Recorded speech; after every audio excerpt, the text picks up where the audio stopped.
It was based on a play I saw, and I was looking for a film to do for a small amount of money because that's all I could raise. And I saw this play, and it was a two-hander, and it was that story, but much more sort of convoluted than that. There was lots of different twists and turns in the play.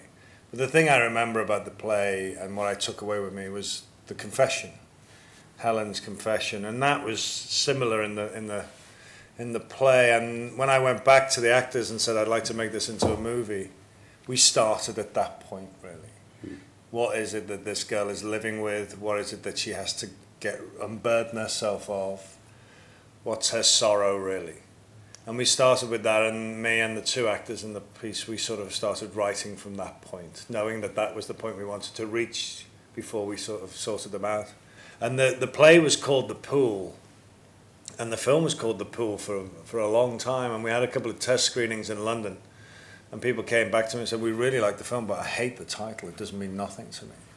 And I was like, okay. And then I was looking for a title, and there's the scene in the club where she decides whether she's going to run into that dance floor or not, whether she's going to go with this guy, I guess, is what she's thinking about.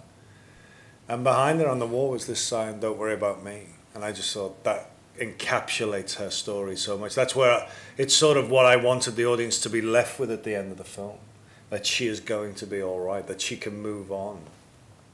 And he's met her when she's not all right. She's full of bluster and bravado, and she's telling people she's all right, but she's not.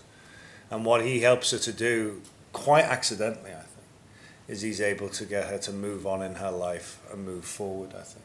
And what I did was I built in a good 4 weeks of rehearsal, so we were able to write stuff, get to the rehearsal process, put it on its feet with the other actors who were in the piece as well, and really find out whether it was working for us on the floor. And sometimes it was, and sometimes it wasn't. So we rewrote as we rehearsed. We didn't have time. We didn't have the luxury of being able to improvise as we were going, which a lot of people, have asked me in the past about whether we improvised it on the day.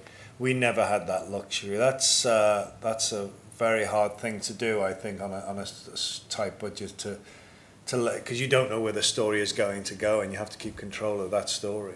And I think, do you find that you had a luxury of kind of shorthand being actors to actors, and also that you'd written the screenplay together with those two? We had that, definitely. We had the shorthand, but we developed the shorthand in the rehearsal process, not on the day. On the day, it was a skeletal crew. We were lucky with the weather, but, we had to get in and out of locations quickly. We had to sort of make sure we were sort of not blocking roads and traffic, and we had to deal with all those things. So that shorthand and trust was built in that rehearsal process and the writing process. But on the day was very bollock, kick and scramble every time. It was really How long was the shoot you had?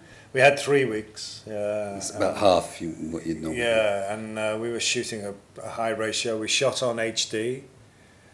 We shot on Sony 750 cameras, which are nice cameras, but what we had, which was really good, was we had really great film lenses.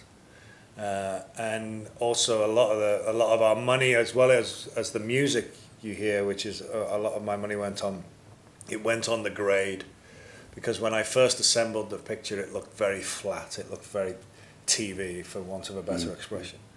And I spent a long time with the grader, defocusing stuff, putting grades on it, sangre, to make it look like film, because I couldn't afford to film it on film. I filmed it on HD, and then in the grade process, I made it look like that. And I think technology is changing so quickly that you're able to do that. I feel that having the budget I had did give me freedom in a strange way.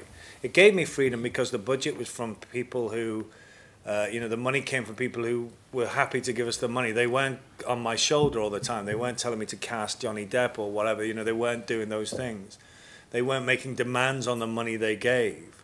And, that sounds like a light thing, but for a filmmaker, that's brilliant. So actually what I didn't have a lot of money, but I had total creative freedom. I could do what I wanted.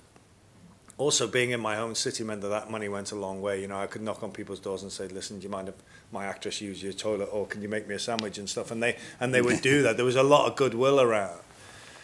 But also, if I'd had money, I would have done it differently. You do cut your cloth accordingly, and you can't. If I had another $200,000, I would have made a different film, the same story but a different film. I think that might have been. I might have decided to make it on film. I might have decided to do more, have more music in it, in an original score way. You know, I might have got a different composer. The actors might have gone because of that, I think, maybe. You never know. You look at your budget and you think, okay, how can I make this work? But it's really, the one thing you do have with £100,000 is you have to make sure that your time management is good.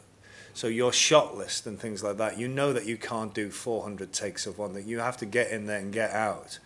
And you have to make sure that your cameraman, your actors and you are happy before you move on, but you've got to move on. You've got to make that decision. But you've also got to make sure that when you get to the cutting room, you have enough options. So that's where your ratio is very tight. Because as an actor, I've worked with directors who've got millions of pounds, and you shoot a scene for days. I mean, that's no joke. You can shoot a day for weeks on a scene because they have so many options. They can fly that wall out. They can take this roof off. They can do, you know, they can recast me. You know, they can do anything they want because they have so much money. But that money doesn't mean that they have more choice in a way. They do shoot everything, and then that means they spend 2 years in the cutting room. So I had to edit it in my head as I was going along. And that discipline I really liked. And I don't think I would change that if I had more money. But my options of design, where I would shoot it, those things might change, definitely. I would like more money. I mean, I like doing this for 100,000, and it was a great experience, but next time I would like more money. The stories I want to tell are different now, you know, I would like to tell bigger stories, more cast, things like that, you know, and I think that would be difficult for 100,000. Yeah. More money, please.